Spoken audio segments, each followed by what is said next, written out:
M is for midterms, and Democrats continue to struggle to find their voice, but Americans are already making decisions for next November, believe it or not. Joining me today is Democratic strategist and senior vice president at the Messina Group. His name is Ty Matsdorf, and this is Perino on Politics, where I call up my smart friends and find out what's on their minds about the state of American politics. Great to have you, Ty. Thanks for being here. Thank you so much for having me. People kind of like to know how did we become friends, and I'm actually trying to remember how we first met. Do you remember? I do remember. Okay. We met through my friend and neighbor, Michael Meehan. Oh, that's right. Michael Meehan, who's been on the podcast. People might remember him. Yep. And then my boss, the head of my firm, Jim Messina, comes on your show a lot. So got that connection. Well, you are the brains behind Jim Messina. So. No way. He is a generational talent. It is great to have you. So, Ty, maybe tell people a little bit about where you grew up, because I think that I love Ty Matsdorf so much. I wish that he's worked next door to me so I could always get his thoughts and advice. Thinking he's a Democrat who sees lots of different angles on so many different stories all at once, but can put them all into like one sentence. So you're the perfect guest for us to talk about this. But before we jump into politics, tell us a little bit about where you grew up, because I think that's fun too. So I grew up in rural Southern Oregon, which was an amazing place to grow up. Kind of everything you think about growing up in a small town, it was that was it. And it was perfect, and it sort of totally shaped me who I was.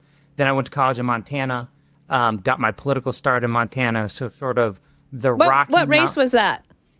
Max Baucus. Okay. So 2002, Max Baucus, I volunteered when I was still at the University of Montana. And then Jim Messina, who's still my boss 20 years later, he hasn't been able to shake me, hired me to work in Max's Senate office. Yep. And then you went to Washington. But is your grandmother still with us? No. Did she pass? She passed. Yes, but she was a fan of mine, and I loved that. Yeah. Yes. She passed about 6 months ago. Yeah. I remember hearing that. Well, may she rest in peace. And I'm sure she was incredibly proud of you, and I'm so glad to have you as my friend. So I took last week off. I was on vacation. Mary Catherine Ham filled in for me. I kept it up to speed with the news in large measure. But Saturday morning, I woke up, and the Wall Street Journal has just released a new poll. And it says that the Democrats are just in dire straits, that the polling is very difficult. 63% of the American people polled in this poll have a negative view of the Democratic Party. And ever since last November, I have been trying to look for some green shoots for the Democrats, something to compliment, something to look at. And I just feel like I keep coming up short. I'm sure we'll get to some in a moment, but can you give us what you thought of the poll, and if you think that it was on the mark, maybe too much, too little, how you see the poll, and then we'll talk about what's next after that.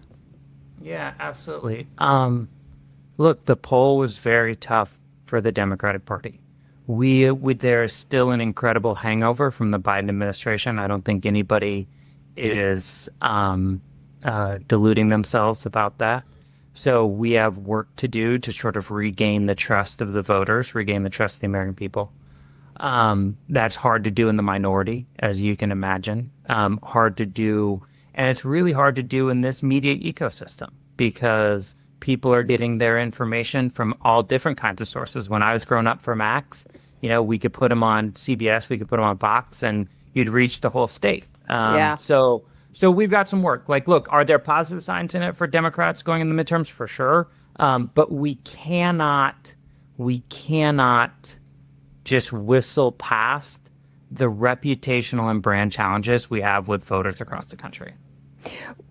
Are there 2 or 3 things that you point to that you believe have caused this decline?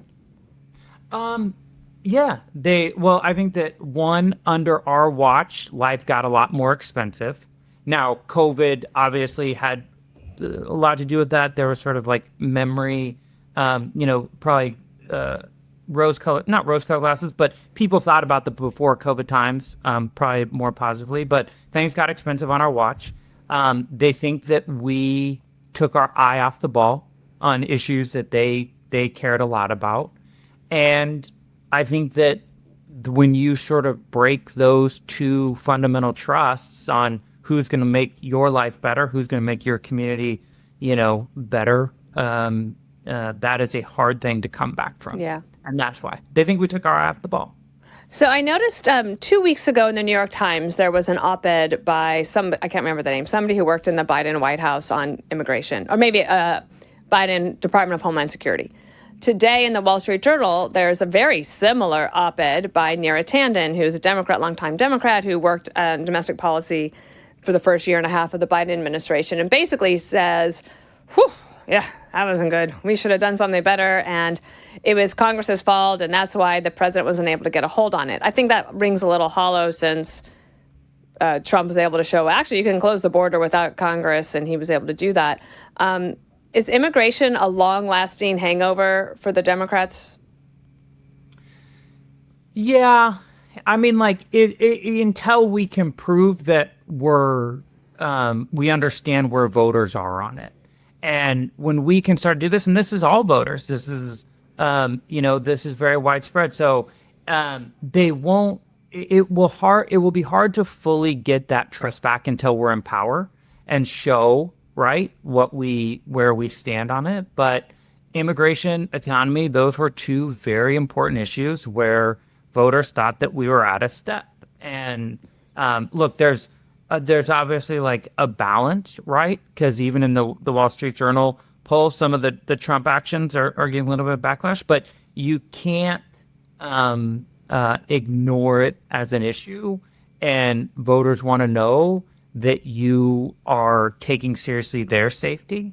And, as Senator Slotkin always says, every country has the right to know who and what is coming across their border. Mm-hmm.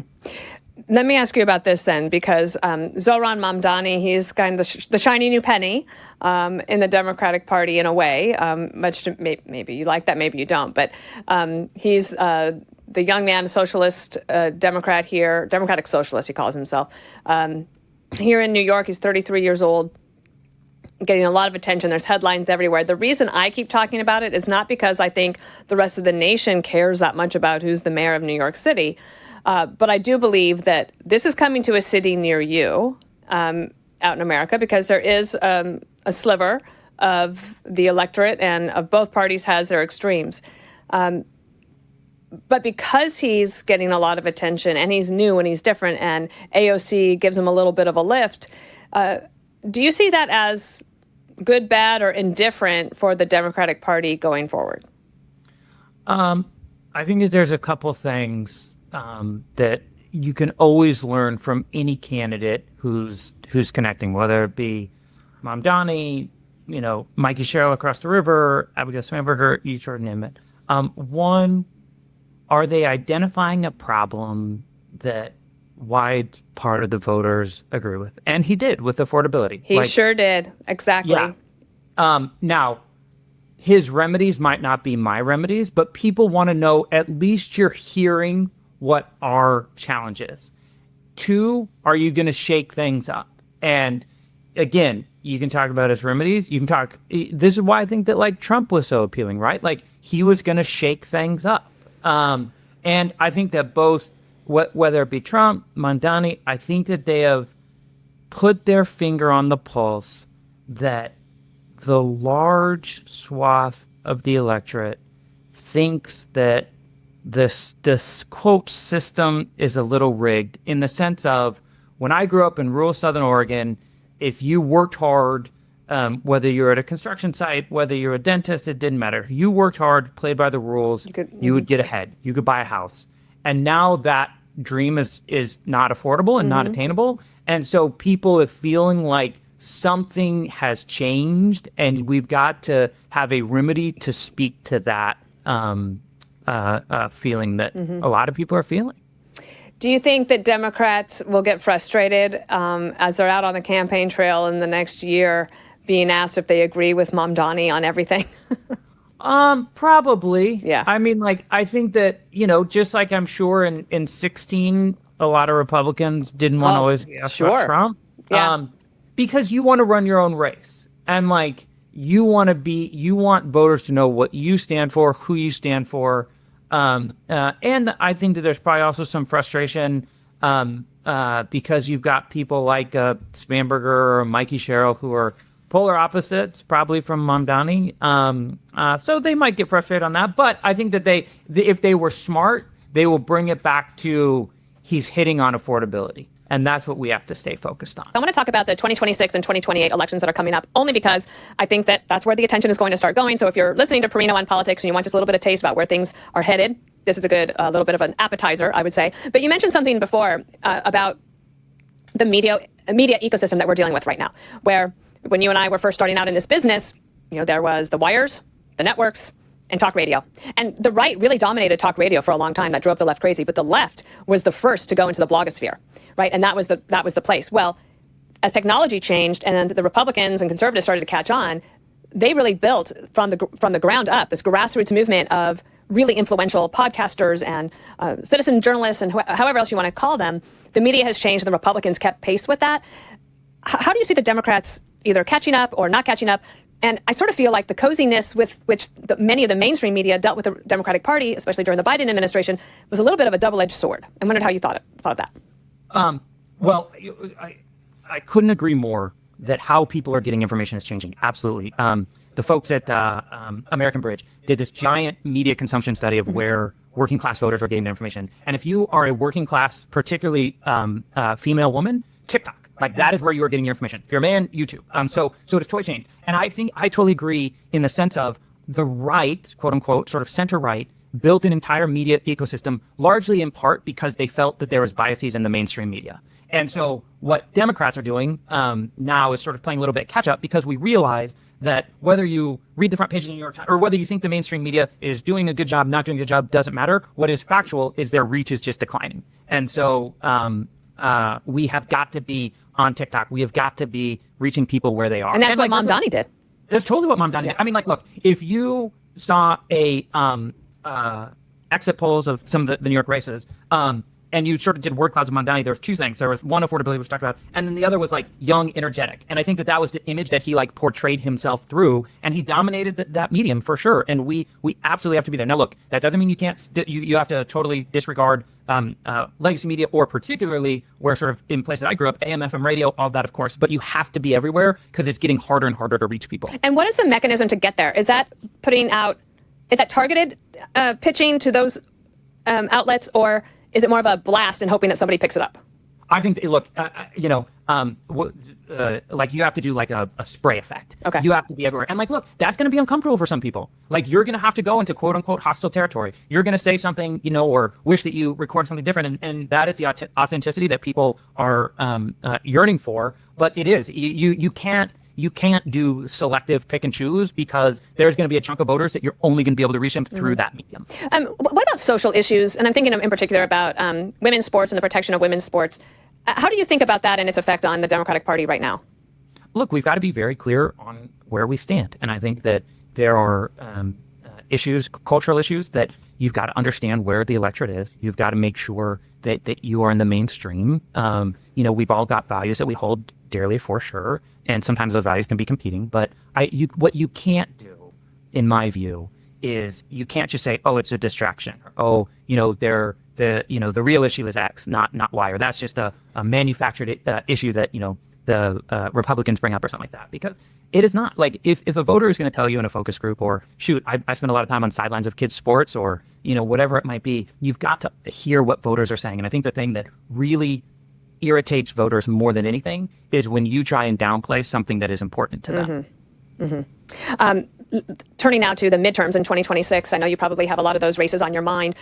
Whoever's the party in power, this time the Republicans, historically speaking, they often lose seats in that midterm. This one could be different. I know there have been a few anomalies here and there over the past several years or cycles. How is 2026 shaping up, in your opinion, for Democrats? Do you think at this point that they would be likely to take back the House? I think that they'd be likely to take it back. And I say that for two reasons. One, if you look, let's just take the Wall Street Journal poll, and there's a lot of warning signs for Democrats, as we can talk about in a minute. But there's two things that sort of jumped out at me.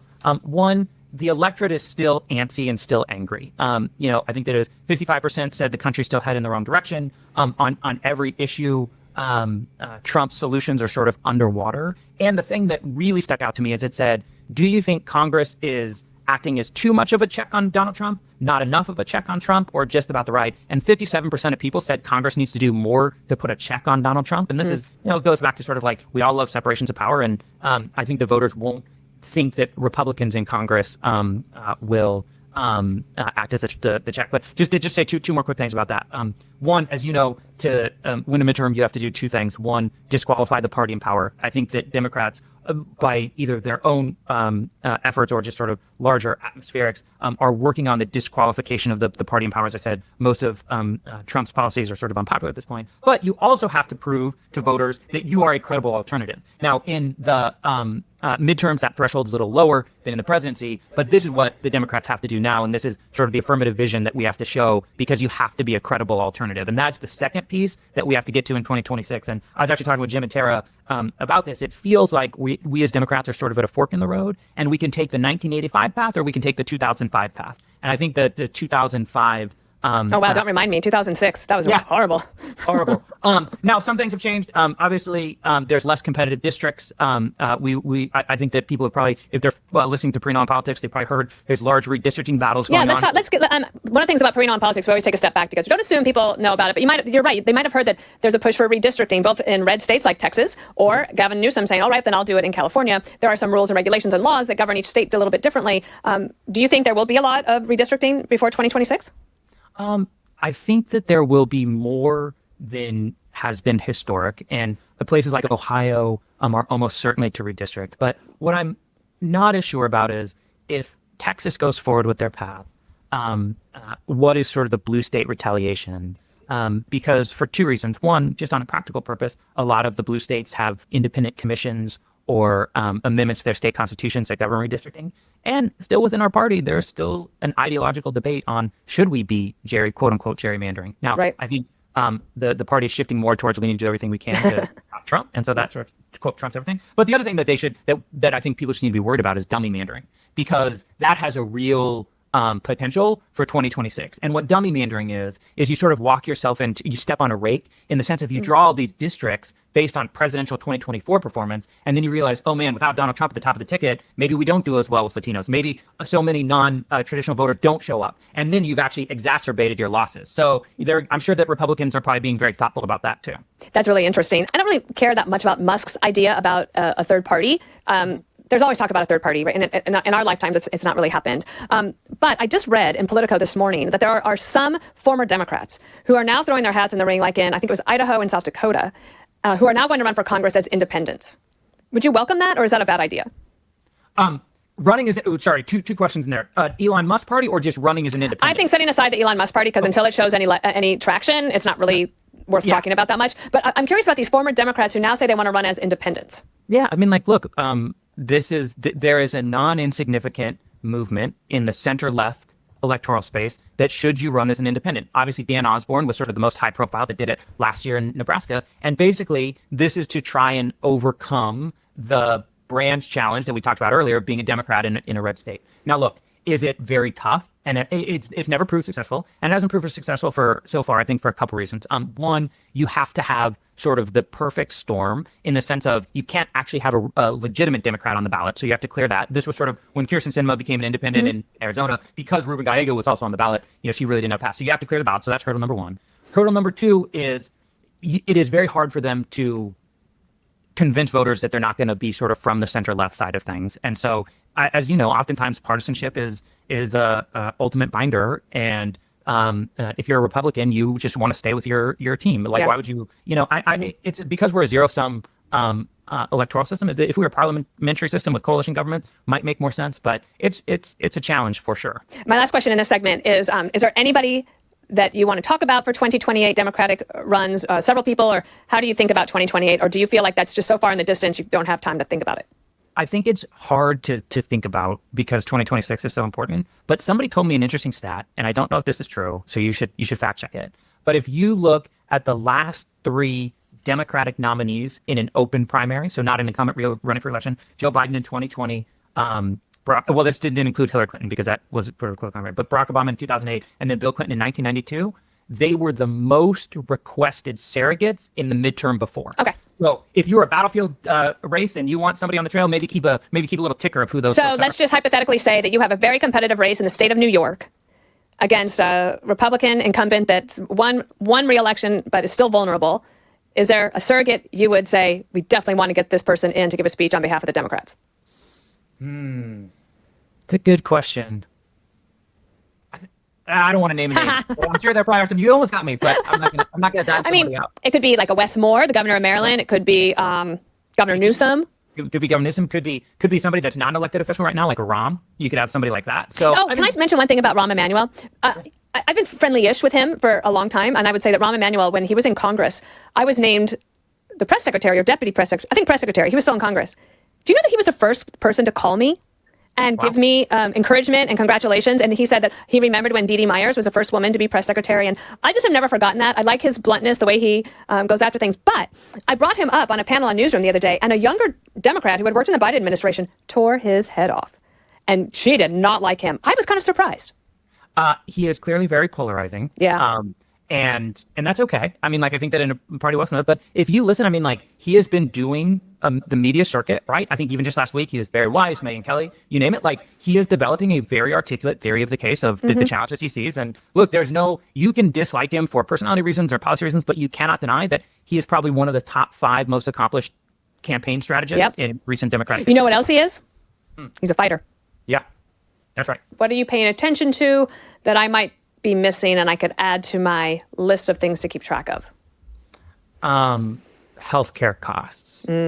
So we are about to see letters go out across the country on what the premiums are. And I know the Republicans are figuring out what they're going to have to do with these ACA tax credits, but healthcare costs are going to be a huge driver. So in the short term, I would keep your eye on that, because that's one of the outside of rent, that's one of the largest expenses that families have to pay.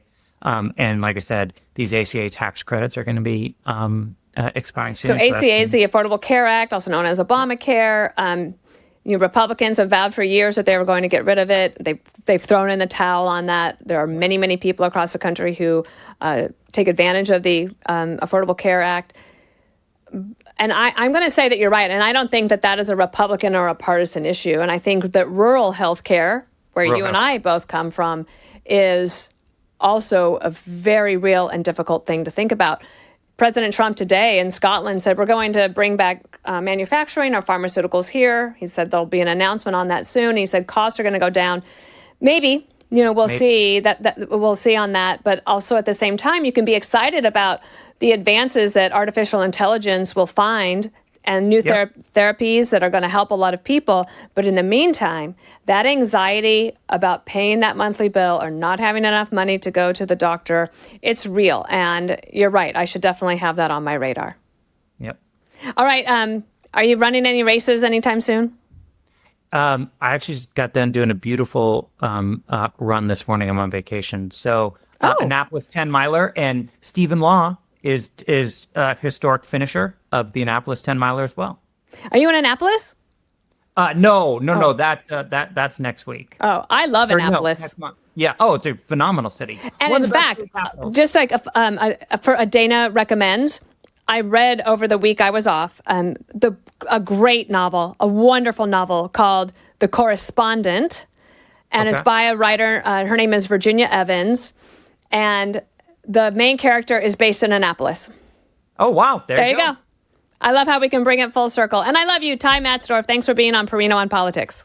Thank you so much.